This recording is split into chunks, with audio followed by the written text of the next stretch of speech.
Өкмөт финансы насыя уюмдарынан насыя алгандарга мамлекеттен колдоо көрсөтүү тууралуу токтом кабыл алды. Ага ылайык быйылкы жылдын 1-октябрына чейин 100 000 сомго чейинки суммада насыя алгандар 3 айдын быйылкы жылдын декабры жана келерки жылдын январь-февраль айлары үчүн үстөк пайызын төлөөдөн бошотулат. Эгер ал адамдын башка да финансы насыя уюмунан алган насыясы бар болсо, ал бирөөнү гана тандашы керек болот. Мындай жеңилдик кредиттик союздан, лизинг компаниясынан жана ломбардтан карыз алгандарга берилбейт.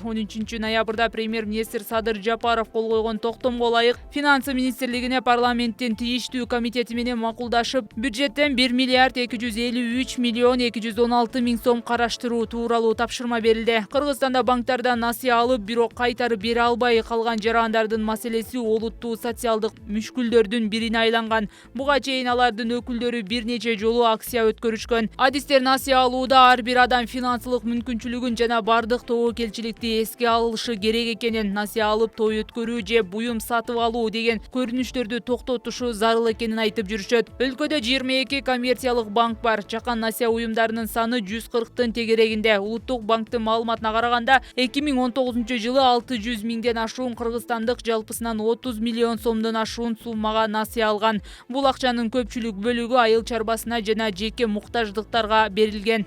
Башкы банк быйыл март айына карата кыргызстандыктардын коммерциялык банктарга болгон насыя карызынын жалпы суммасы 152,861 миллион сом экенин маалымдаган.